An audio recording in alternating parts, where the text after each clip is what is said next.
Hi, I'm Anna Wild and this video is all about recall. What is recall? We want our dogs to come to us when they are called. It needs to be a single word that literally means to the dog, come here. One of the common pitfalls with recall is owners ask their dog to come to them and then ask them for a sit. This is a bit like me saying, Eliza, come over here. And my daughter comes over and then I say, now put your hand on your head, stand on one leg, do this. And then I say, well done, that was great. And she's not sure which bit I've said well done for. So we literally want it to be, dog, come here. Dog comes, they get a good and they get the reinforcement. Start by choosing a word. For most people, it's dog's name and come. But if you've been using that for a long time and it hasn't worked, you may have poisoned your cue where it started to take on a different meaning, like maybe you chasing the dog instead. So you might want to choose a different word. It could be anything, bananas, it doesn't matter as long as you stick with the same word. So we're going to start with low distractions, very simple.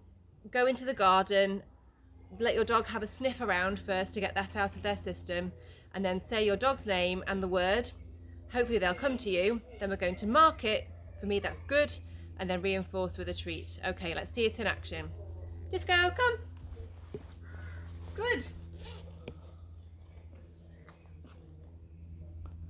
That's it. Now we just need to repeat that lots of times. So Disco knows that this is going to occur now, so she's going to hang around for a while. Ideally, let the dog go back out to the garden, have a mooch. We want them to be just doing their own thing, not paying much attention. And when they hear their name and the recall word, they need to think, oh, something good happened last time, I'll come back. What we want to do is build up the muscle memory of your dog, knowing that when you say your recall word, the dog automatically runs towards you and comes straight away. We need to build that up by having lots of repetitions where we've got low distraction, so that when you eventually take it on the road where there's a little bit more distraction each time, the dog learns to come to you rather than think, oh, it's that word they say when I really don't want to come along. So the meaning of the word is that they come to you, and not that, oh, it's that thing where I'm conflicted and I should be coming to you, but I really want to be doing this instead. So it's a case of building up slowly so that the meaning of the word stays solid for the recall. If your dog is like Disco and just wants to hang around where the good stuff happens and has lost interest in anything else because she likes food, what you can do is deliver a treat far away to get her to go away from you. So you can say, Disco, find it. Once she's found the treat, because I don't want to be compromised between her finding the treat and the recall word, I'll then ask her to recall. Disco, come. Good. You may want to add a visual cue to your recall. For me, it's something that my dog can see really far away, so that if she's far away and I don't want to have to shout very much, it's something she can see really clearly. So I make this position, and Disco knows this now, so I can use either the word or the body signal, or both. Wait for your dog to finish looking for their treat, and when they look up, that's when to ask for your recall. Find it. Disco, come. Good. So we just need to repeat that lots of times, and then you can start to take it out on the road in low distraction areas. If your dog is not so motivated by food and prefers a toy for reinforcement, then you can absolutely use that in your recall training. And in fact, interchanging both food and a toy will add extra speed and energy to your recall over time. So it will look something like this. Disco, come. Good. Take it. So have a nice game of tug to reinforce your dog for the recall. Side to side. And play just enough for your dog to get the reinforcement. And it's sometimes a bit tricky to know when to end the game when it's for reinforcement purposes, so you kind of have to judge that yourself with your dog, their age and how they like to play. You also need to have a good give cue for this, so we can work on that with another video.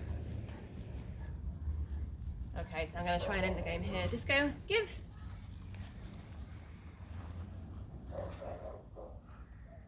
Good! Go free. You can obviously use all your dog's food allowance for training or save a bit back for household training. We, especially when Disco was younger, tended to have pots of kibble and treats all around the house for training all over the house.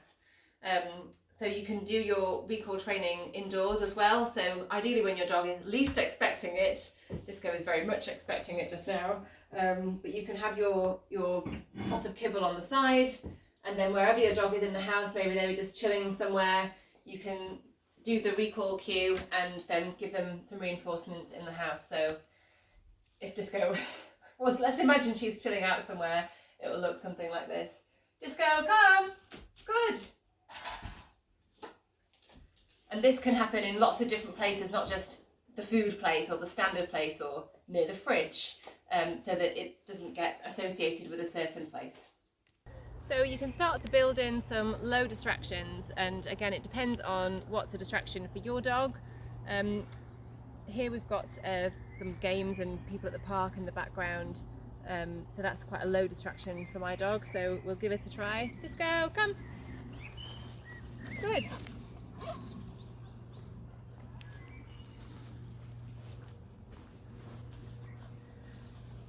If you find that you've given your dog some distractions and they're too much and your recall isn't working, your dog's not paying attention, just take it back a step, maybe go back to your quiet street or your back garden and start practicing there again. It just shows that we need to go back a step. It's not that the recall isn't working, we've just taken it too far too fast. If you have a puppy and you're still not confident they'll come back to you at all, you will want to use a long line. Please have a look at the long line video for how to use a long line safely. Remember to not use a long line when there are other dogs around, because you don't want to get the other dogs tangled up in it. For now with Disco, because I know she's got a good enough recall, we're going to have a go in the park. So this next step is where there are a few distractions. She's already had a sniff, so that she's got that out of her system. So now we're going to try a basic recall. Disco, come! Good! So I've marked and rewarded her. I've not asked for a sit or anything in between. She's gone off to eat the grass again, so we can try it again. This time I'm going to vary the reinforcement I use with a piece of chicken. This will get her a bit more energised and hopefully give her a bit more speed at coming back. Disco, come! Good! Go free! So you want to repeat this as many times as you can at different times of day, ideally still when there are a few distractions, and get that muscle memory built up. Okay, so we are going to take our recall cue on the road. Disco has got a good recall, but if she did not, and I wasn't sure if she would come back or not, we can use a long line. On a path like this, it's shared by cyclists, joggers and other dog walkers, so I would be... Eliza, just come this way, there's quite a bike coming. On a path like this, it's shared with cyclists and joggers, so I would be quite vigilant and not let the long line go too long, because I don't want to have people not see it and trip up. You can get very brightly coloured ones, but I'm not going to let Disco go too far on the long line. I've put the clip onto the back of the harness so she knows that she can go and roam and we're not doing loose lead walking. If I was going to use an extending lead, just bear in mind it might impact your loose lead walking because there's always pressure on the lead. Okay, so we'll have a walk and see how the recall looks. Let's go free.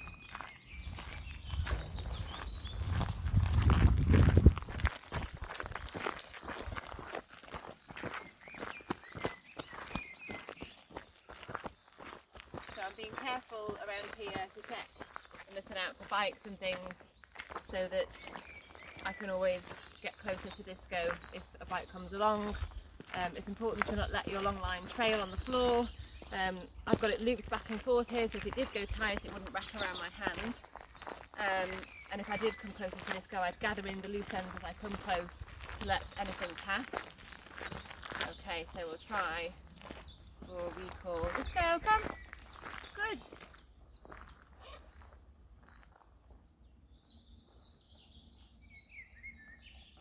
Go free. So I'm reinforcing with something tasty like chicken because there's more distractions out here. I'm already trying to use my body language to position Disco to the side of the path so that that becomes muscle memory for her, so that we're trying to come out of the way of something. Disco, come. Good.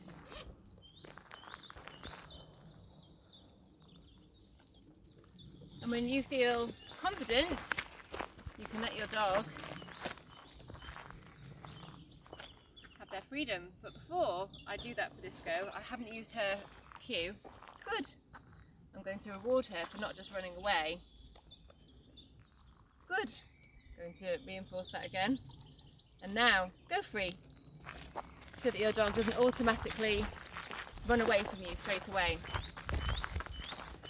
So now when we're on the walk, I'm going to recall Disco maybe 50 times because we're training recall.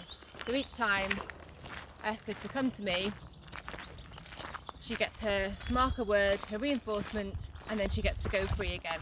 And we just practice that over and over again so that eventually when there are more distractions, she will already have that ingrained in her memory as a habit.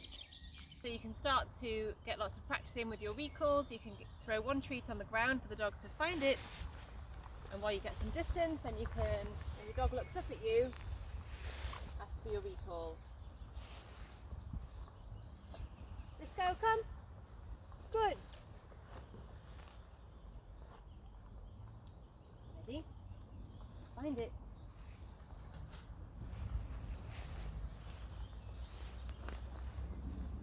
Disco, come. Good.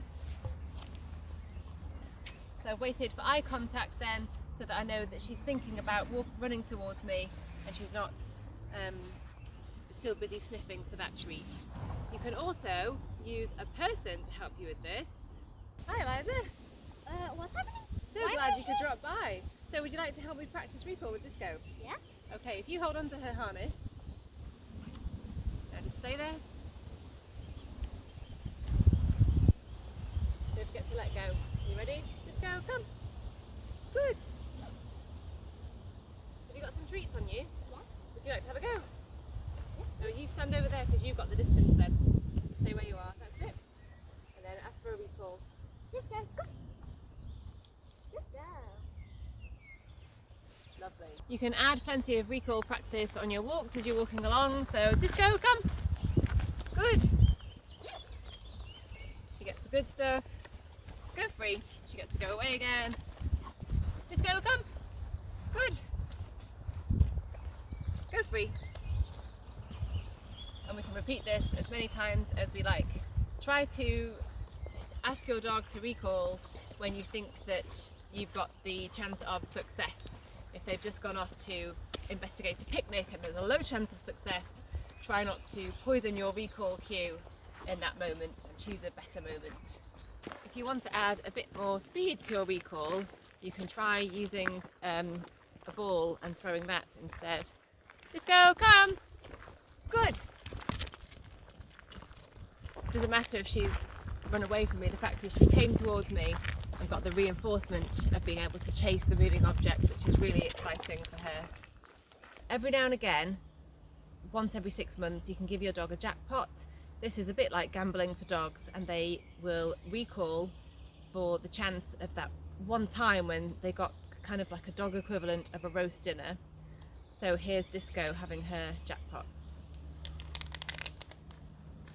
Disco, come!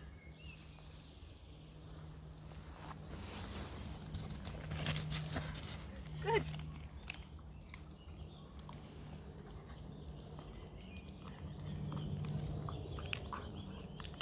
I did the jackpot towards the end of the walk because it was a really big portion, and of course you want to consider bloat with dogs, so you don't want them running around on a walk full of a meal.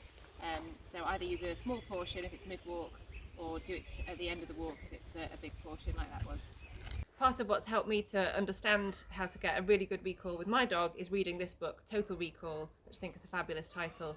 It's quite a wordy read, So hopefully my video can give you everything you need to know to save you having to read this. Thanks for watching. I produce these videos for my clients to help them with their training sessions. If you would like to train with me, then visit my website and get in touch. I can offer remote training or training in person if you live locally to me.